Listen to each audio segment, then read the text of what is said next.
In this video, I'm reviewing Shankesh Jewellers, a live mainboard IPO that opens for subscription on the 18th of August at a price band of 88 to 93 rupees, raising about 367 crore rupees.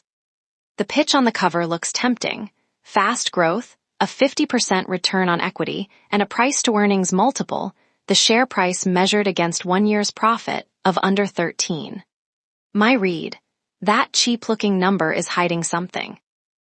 This company's profit margin sat near 1% for years, then jumped to 6.5% in the single year before the ask, and the owners are selling 93 crore rupees of their own shares at that exact peak. A business getting better, or a statement dressed for sale? My verdict comes at the end, built on evidence you can check yourself. And to be clear about what this is, my analysis, for education, not personalized investment advice. Decide with your own advisor and verify every number in the offer document. I run every IPO through the same 5 checks, and this review walks them in order. 1. What does this company actually do, and who are its honest peers? 2. Why did profit jump 165% in the single year before the ask? 3. Where does the cash actually go while profits grow on paper? 4. Is 12.8 times earnings really cheap, and cheap on which year's earnings? 5. My verdict, and the evidence that would change it. Hold all 5, every one of them moves the final call. Check 1. What is this company? Shankesh Jewellers does not run a single jewelry shop. It is a wholesale maker from Mumbai's Zaveri Bazaar. It sells to other businesses, not to you. It buys gold, gets it crafted through 72 outside job worker teams, and sells the finished jewelry to shops that resell it under their own brands, names like Joyalukkas, Kalyan Jewelers, and PN Gadgil. Just 46 permanent employees move about 1,600 crore rupees of revenue because this is a pass-through gold trade. Now the one number that tells you the nature of this trade, the gross margin. In plain terms, of every 100 rupees of jewelry Shankesh sells, about 89 go straight back out for the gold and the making. Only 11 rupees stay behind to cover everything else.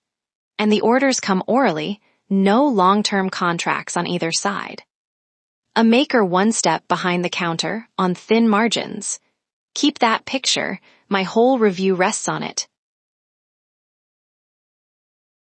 Here is the first mistake I see retail investors make with this one. Jewelry company, so compare it to Titan or Kalyan. Wrong lane. Titan and Kalyan own the customer, the brand, the showrooms, the making charges, the pricing power, a fundamentally richer business, and the market pays them 70 times, or nearly 40 times, 1 year's profit. Shankesh sells to those counters. It owns no brand and no customer pull. Its honest peers are the other business-to-business makers the offer papers themselves name. Shanti Gold and Sky Gold, both Mumbai-based makers selling to jewelry shops. Why do I care so much about this? Because the peer set you choose decides whether the price looks cheap. Compare a maker to a brand, and almost any price looks like a bargain. Match the lane to the business, never to the shop window. Check 2, open the financials, and let me define the 2 lines first. Revenue is everything that comes into the till when jewelry is sold. Profit after tax is what is left once every cost is paid: the gold, the craftsman, the interest, the tax. Revenue is genuinely growing: 1,062 crore, then 1,404, then 1,631 crore across the 3 reported years. Now the profit line: 12.8 crore, then 40.3, then 106.7. Look at the final year closely. Sales grew 16%. Profit grew 165%. Profit growing 10 times faster than sales cannot come from selling more gold alone. It can only come from each rupee of sales suddenly keeping more as profit. And that is exactly what changed.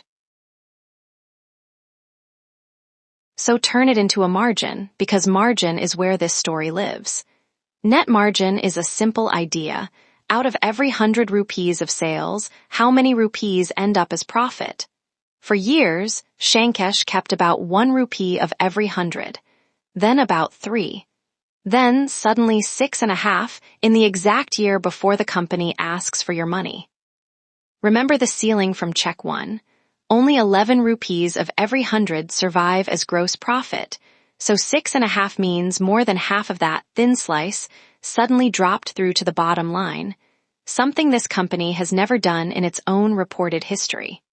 What could explain it? The offer papers themselves note that rising gold prices add value to the gold a jeweler already holds, and these years sat inside a sharp gold rally. So here is what bothers me, and it is a red flag you can reuse on any IPO. When the offer year margin towers over the company's own past, ask what changed, a durable business shift, or a one-time tailwind timed to the ask. The seller knows exactly which year the price will be quoted on. Now read who is selling and when. This 367 crore issue is two different things stapled together. 274 crore is a fresh issue. The company creates brand new shares, and that money goes into the company's own bank account. The other 93 crore is an offer for sale, the promoter father and son selling shares they already own, with that money going into their pockets, not the company's. Nothing wrong with founders selling. It happens in most IPOs. But watch the timing. They keep control, their stake moves from about 95.5% down to about 69.5%. And they are choosing to cash out 93 crore rupees in the very year profits look the best they have ever looked. Sellers picking the peak proves nothing by itself. It is simply one more reason the spike must be explained before anyone pays for it. Check 3. Where does the cash actually go? Let me put this in plain terms. Imagine a shopkeeper who must pay cash for his stock but lets his customers pay later. The faster he grows, the more cash he needs, not less. That shopkeeper is Shankesh. Start with payables, the money a company owes its suppliers. Think of it as buying on credit. Shankesh has almost none, just 67 lakh rupees. Gold suppliers give no credit, so every gram of gold is paid for in cash up front. Next, receivables, the money customers owe them.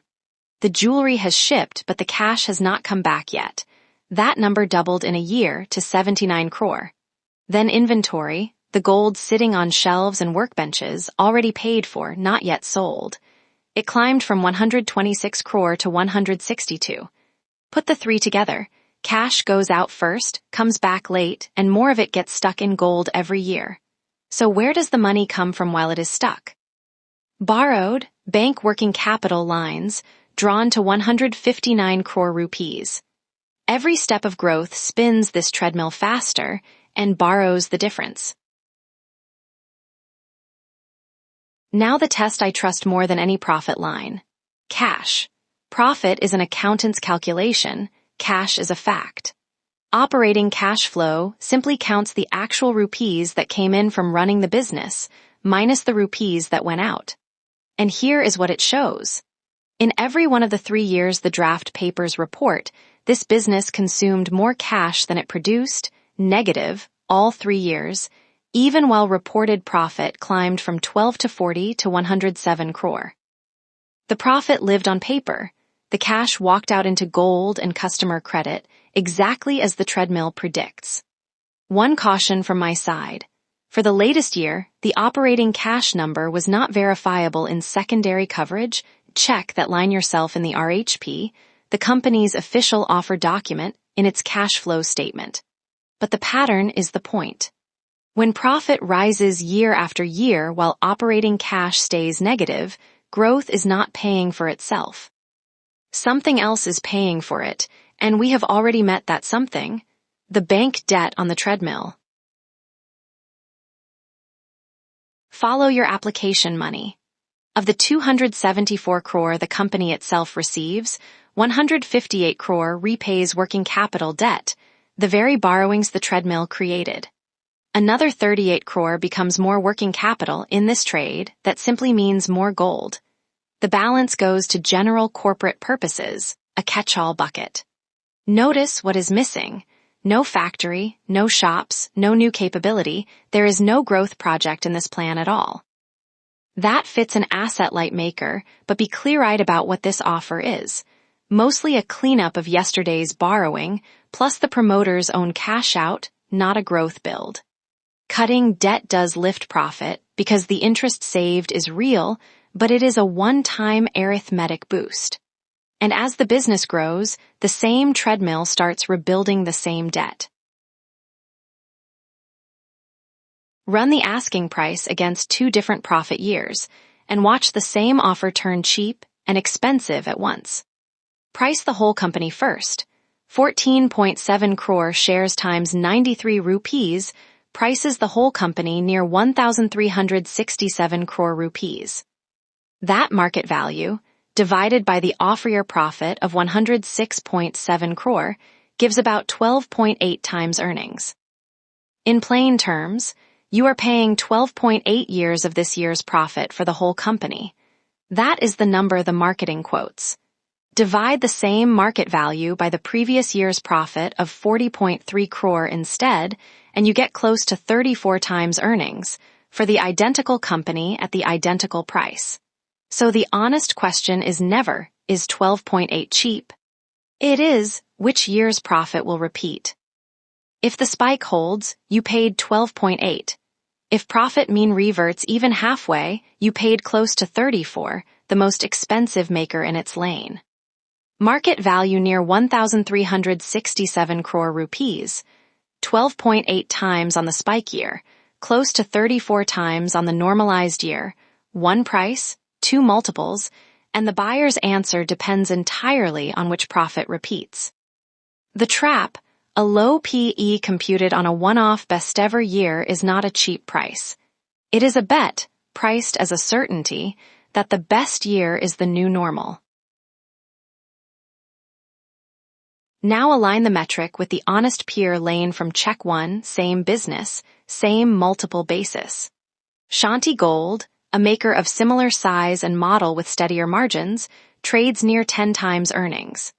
Sky Gold trades near 35 times, but earns it, with roughly 4 times Shankesh's revenue and a genuine organic growth engine. On the spike year, Shankesh at 12.8 slots between them and looks reasonable. On the normalized year, at about 34 times, it would be the most expensive business-to-business jewelry maker in India, pricier than the bigger, faster peer, with a shakier profit history. And that headline 51% return on equity, the profit earned on the money the owners have kept inside the business, is largely the arithmetic of one spiked profit sitting on a small equity base, not a proven structural edge. Before my verdict, two kinds of evidence. First, the number everyone will quote at you, GMP, the gray market premium. In plain terms, it is an informal street price for the shares before they list, traded outside the exchanges, with no rules and no protection, and often wrong. Even so, its direction is information. Trackers put it at 3 to 7 rupees and drifting down in the days before opening, a thin implied pop, weakening, not building. The harder evidence arrives on a schedule. Anchor investors, large institutions allotted shares the day before opening bid on the 17th of August.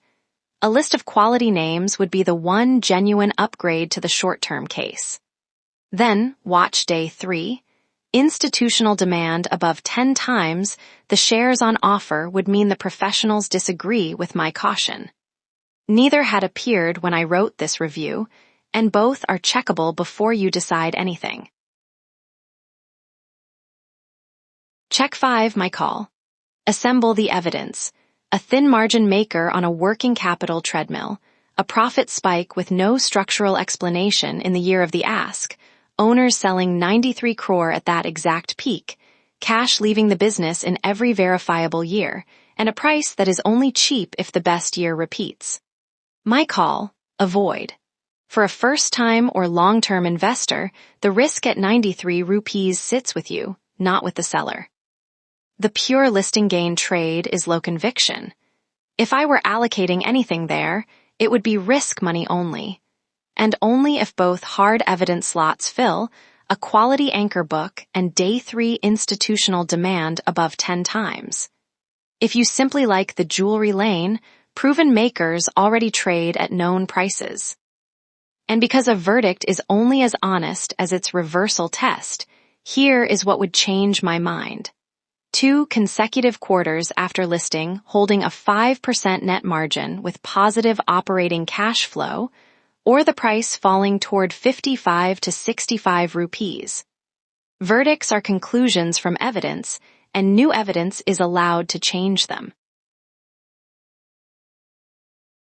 Let me close the review with the 5 checks answered. A maker, not a retailer, so its peers are makers, never brand retailers. A profit spike in the year of the ask, with the owners selling into it. Cash that leaves every year even as paper profits grow, and an offer that repays the debt that gap created. A price that is 12.8 times 1 year and 34 times another. And a verdict, a void, held honestly, with the reversal evidence written down. Remember what this is: investor education, my analysis, not personalized investment advice. Decide with your own advisor, verify every figure in the offer documents, the RHP, before you act, and stay inside your own risk budget. Now comment below with the one number in this deal you want dug deeper. It decides the next review. Subscribe for the next live IPO review. And open the full IPO reading framework in the ExamMaster app. Signing up is free.